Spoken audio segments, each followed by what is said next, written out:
CPM-ആയിട്ട് BJP ആയിട്ട് സഹകരിക്കണ്ട. എന്തിനാ സഹകരിക്കണം? ഒന്നുമില്ല, സഹകരിക്കേണ്ട ആവശ്യം ഒരു തരത്തിൽ സഹകരിക്കും. അത് ജൂണിൽ അങ്ങോട്ട് നടക്കേണ്ടതല്ലേ? ഇപ്പം തെരഞ്ഞെടുപ്പ് കാലത്ത് കൊണ്ടുവരാണ്. അതിൻ്റെ ഉദ്ദേശം എന്താണെന്ന് പ്രഖ്യാപിച്ചവരോടാണ് നിങ്ങൾ ചോദിക്കും. ഞങ്ങളതുമായിട്ട് സഹകരിക്കും. അല്ലല്ല, അതൊക്കെ രാഷ്ട്രീയമായ തീരുമാനങ്ങളാണ്.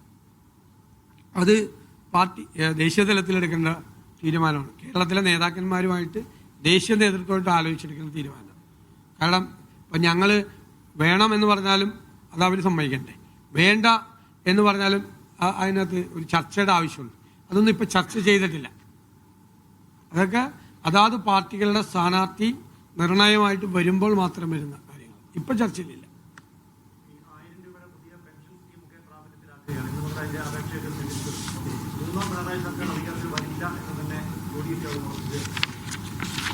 മൂന്നാം പിണറായി സർക്കാർ വരില്ല, ഉറപ്പായി വരില്ലല്ലോ, ഉറപ്പായി വരില്ല. ഞങ്ങളുടെ വിജയം 100 സീറ്റിലേക്ക് എത്തിക്കാൻ വേണ്ടിയിട്ടുള്ള ശ്രമമാണ് നടത്തുന്നത്. തിളക്കമാർന്ന വിജയം UDF ഉണ്ടാവും.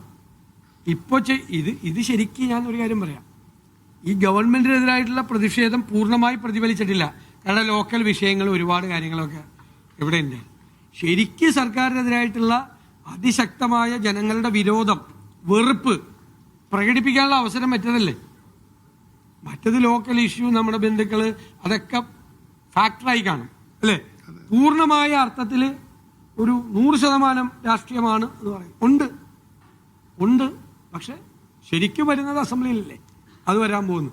അപ്പോൾ അത് 100ലേക്ക് അടുക്കും. ഇവര് ഈ തോൽവി ഭയന്ന് ഇവർ കാണിക്കുന്ന ഈ അസഹിഷ്ണുതയും ഇപ്പം കാണിക്കുന്ന ജനങ്ങളെ കബളിപ്പിക്കാൻ നടത്തുന്ന ഈ ശ്രമങ്ങളും എല്ലാം അവർക്ക് വീണ്ടും തിരിച്ചടിയാവും. ഇത് ഏറ്റവും സന്തോഷകരമായൊരു കാര്യം എന്ന് പറയുന്നത്, തോറ്റെന്ന് ഇതുവരെ മനസ്സിലാക്കിയിട്ടില്ല അവർ. അതാണ് ഒന്നാമത്തെ കാര്യം. രണ്ടാമത്തെ കാര്യം, തോറ്റിട്ടില്ല എന്നാണ് ഇപ്പോഴും പറഞ്ഞുകൊണ്ടിരിക്കുന്നത്. അത് നല്ല കാര്യം. മൂന്നാമത്തെ കാര്യം, ഒരു തിരുത്തലും ഇല്ല എന്നുള്ളതാണ്. ഒരു കാരണവശാലും തിരുത്തരുതെന്നാണ് ഞങ്ങളുടെ അഭിപ്രായം. ഒന്നും തിരുത്തണ്ട, ഇതിങ്ങനെ തന്നെ പോയാൽ അപ്പോൾ അത് പൂർണ്ണമാവും.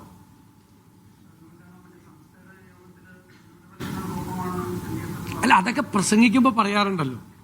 അല്ലല്ലോ, ചെയ്തത് അതല്ലല്ലോ, ചെയ്തുകൊണ്ടിരിക്കുന്നത് അതല്ലല്ലോ, ചെയ്യുന്നതും ചെയ്തുകൊണ്ടിരിക്കുന്നത് അതല്ലോ. പരസ്യമായിട്ടാണല്ലോ ഈ പാർലമെന്റ് തെരഞ്ഞെടുപ്പ് കഴിഞ്ഞിട്ട് തിരിച്ച് അതുവരെ ന്യൂനപക്ഷ പ്രീണനമായിരുന്നു. അത് ശരിയല്ല. ഇത് ഭൂരിപക്ഷ പ്രീണനമായി. രണ്ടും ശരിയല്ല. ഞങ്ങൾക്ക് രണ്ടുമില്ല. ന്യൂനപക്ഷ പ്രീണനവും ഇല്ല, ഭൂരിപക്ഷ പ്രീണനവും ഇല്ല. ആര് കേരളത്തെ വിഭാഗീയത ഉണ്ടാക്കാൻ ശ്രമിച്ചാലും, ആര് കേരളത്തിൽ ജോസ് കെ മാണി ഉൾപ്പെടെയുള്ള കേരള കോൺഗ്രസ് എമ്മിനെ UDF-ലേക്ക് ക്ഷണിക്കുമോ എന്ന മാധ്യമപ്രവർത്തകരുടെ ചോദ്യത്തിന് വി.ഡി. സതീശൻ പറഞ്ഞത്, UDF വിട്ടവരെ തിരിച്ചെത്തിക്കുന്ന കാര്യം ഇന്ന് ചർച്ചയായില്ല. അതിൻ്റെ അർത്ഥം വാതിലുകൾ അടച്ചിട്ടില്ല എന്നുള്ള ഒരു മറുപടിയാണ് വി.ഡി. സതീശൻ നൽകിയത്.